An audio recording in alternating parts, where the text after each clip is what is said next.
کہ اس کی خوابگاہ کے دروازے پر اس کی چھوٹی بہن کملا دیوی اور بھتیجی رتن کماری نمودار ہوئی۔ رانی سے اجازت لے کر دونوں اندر داخل ہوئیں۔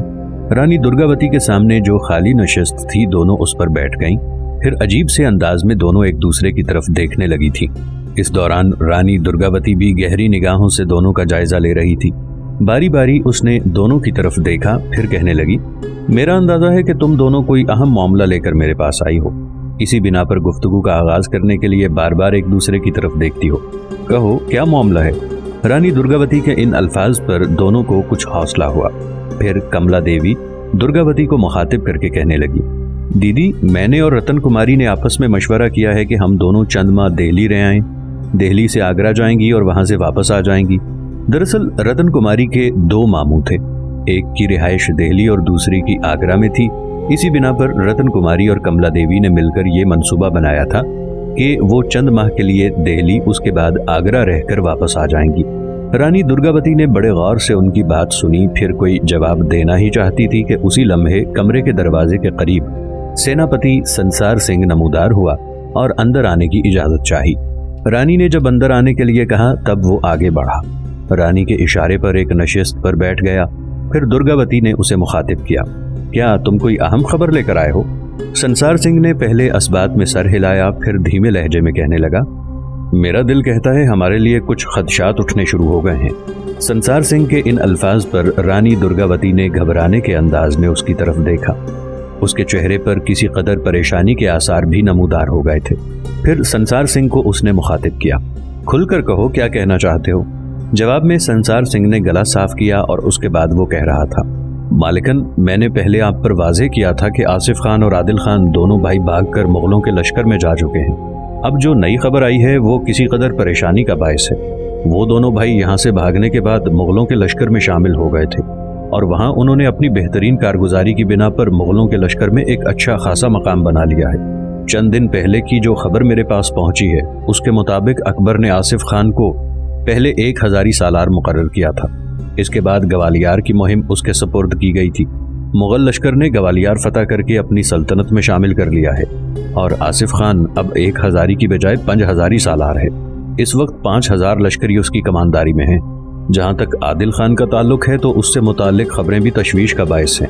آپ جانتی ہیں کہ وہ لڑکپن میں ہی بہترین نشانے باز تھا اور اس کی تیر اندازی شبے کی حد تک بے خطا تھی۔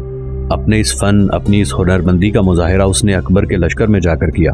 پہلے سکندر شاہ سوری کے ساتھ ٹکراؤ کے دوران اس نے بہترین تیر اندازی کی اور سکندر شاہ کے دونوں بازو زخمی کر کے اسے شکست سے دوچار کرنے کا ذریعہ بنایا۔ اس کے بعد جب مغل لشکر ہیمو بقال سے ٹکرایا تو اسی عادل خان نے ہیمو بقال پر ایسا تیر مارا کہ اس کا تیر ہیمو بقال کی آنکھ سے ہوتا ہوا سر کی پچھلی سمت سے جا نکلا اور اس کے اس تیر کی وجہ سے ہیمو بقال کے لشکر میں کھلبلی مچ گئی، اسے شکست ہوئی۔ اس کی انہی کارگزاریوں کو دیکھتے ہوئے اکبر نے عادل خان کو اپنے محافظ دستے میں شامل کر لیا ہے۔ گو ابھی وہ 9 عمر ہے، لیکن پھر بھی اکبر کی نگاہوں میں اس نے ایک مقام حاصل کر لیا ہے۔ 9 عمری میں اگر اس کی یہ حالت ہے تو جوان ہو کر وہ اس سے بھی زیادہ ترقی کر سکتا ہے۔ آپ کے پاس آنے اور یہ ساری خبریں سنانے کا مقصد یہ ہے کہ آصف خان اور عادل خان جو بڑی تیزی سے مغل لشکر کے اندر ترقی کر رہے ہیں اور اکبر کی نگاہوں میں آ رہے ہیں تو کسی روز وہ ہماری ریاست پر حملہ آور ہونے کا سبب بھی بن سکتے ہیں۔ اس بنا پر میں چاہتا ہوں کہ ہمیں جہاں اپنے لشکر کو استوار کرتے ہوئے اس کی بہترین تربیت کا کام سر انجام دینا چاہیے، وہیں لشکر میں اضافہ بھی کرنا چاہیے۔ سنسار سنگھ کے ان الفاظ پر رانی درگاوتی کسی قدر پریشان ہو گئی تھی۔ کچھ سوچا، پھر کہنے لگی، سنسار سنگھ، تم اپنے لشکر کی تعداد جس قدر بڑھانا چاہتے ہو بڑھا سکتے ہو۔ اس کے لیے جس قدر رقم تمہیں چاہیے ہوگی وہ میں تمہیں مہیا کر دوں گی۔ بس میں صرف یہ چاہتی ہوں کہ آنے والے دور میں اگر آصف خان یا عادل خان میں سے کسی نے اپنے باپ اور اپنے اہل خانہ کی ہلاکت کا ہم سے انتقام لینے کا کوئی ذریعہ پیدا کر لیا تو ہمیں اس قابل ہونا چاہیے کہ ہم ان کے حملوں کو ناکام بنا کر نہ صرف ان کی انتقامی کارروائی سے بچ سکیں بلکہ انہیں پسپا کر کے اپنی بقا اور سالمیت کو بحال رکھ سکیں۔ رانی درگاوتی جب خاموش ہوئی تب سنسار سنگھ پھر بول اٹھا، جن لوگوں سے مجھے یہ خبریں ملی ہیں ان کا کہنا ہے کہ آصف خان نے شادی بھی کر لی ہے۔ دراصل جس وقت اکبر نے گوالیار کی مہم اس کے ذمے لگائی اور گوالیار اس نے فتح کیا تو گوالیار پر قبضہ کرنے کے لیے سب سے پہلے راجہ مان سنگھ کا پوتا رام شاہ اپنے لشکر کو لے کر نکلا تھا۔ پھر رام شاہ کو اس آصف خان نے شکست دی۔ رام شاہ شکست کھا کر جب بھاگا تو اس کے لشکر میں جو لڑکیاں تھیں وہ گرفتار ہو گئیں۔ ان میں ایک لڑکی جو رام شاہ کے خاندان سے تعلق رکھتی تھی، جس کا نام سندر دیوی تھا اور انتہا درجے کی خوبصورت تھی، آصف خان اس پر فریفتہ ہو گیا۔ دونوں کی ملاقاتیں ہوئیں۔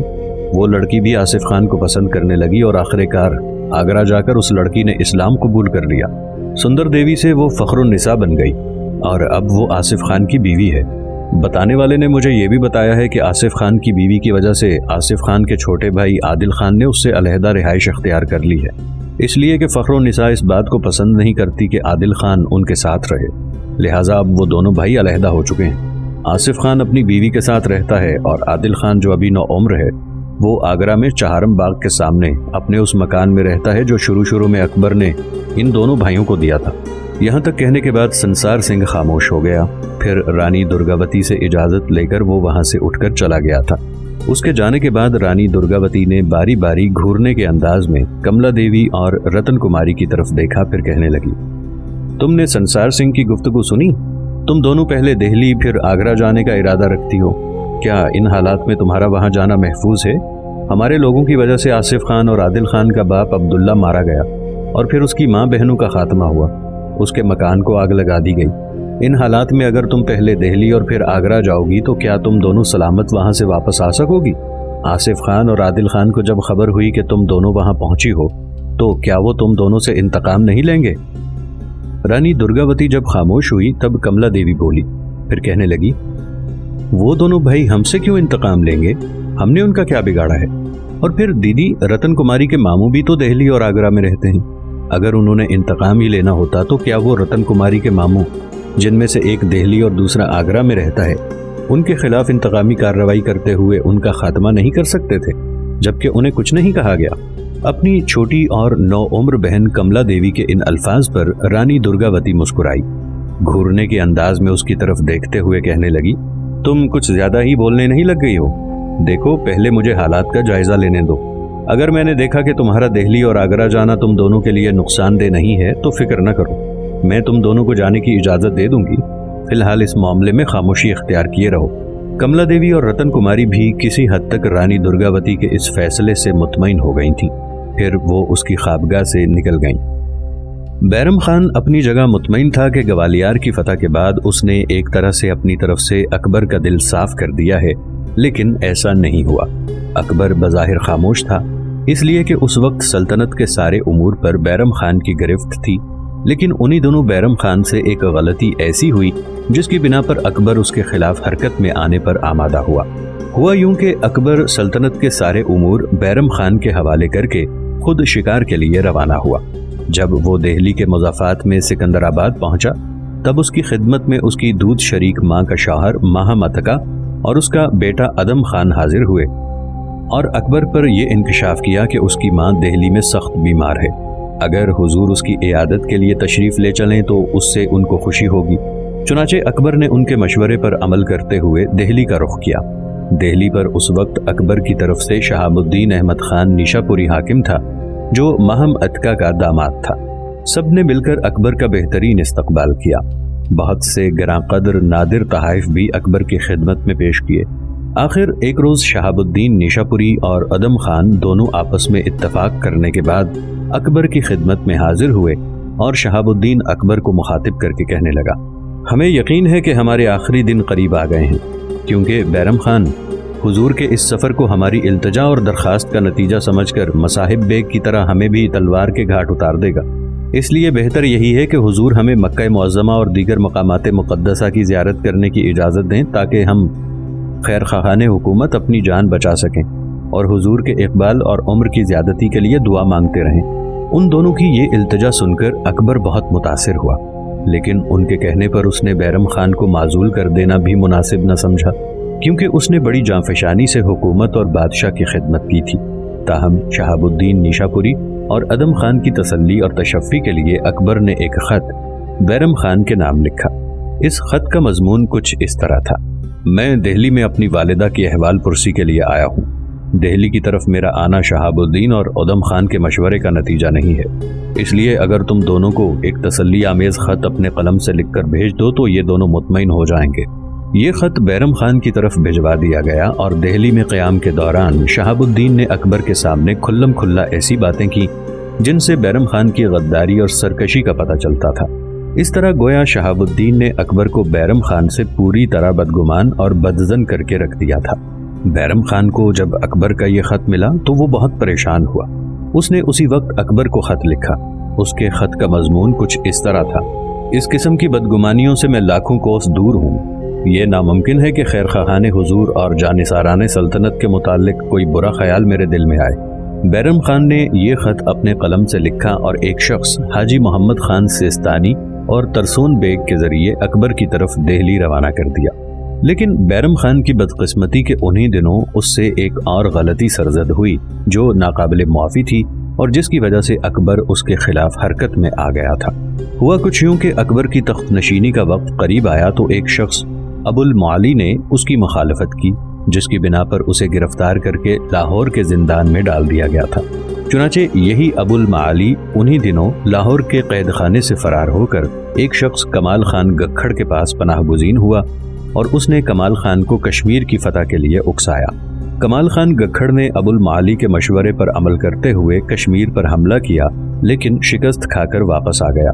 اس شکست کی وجہ سے اس نے ابو المعالی کو اپنے ہاتھ سے نکال باہر کیا۔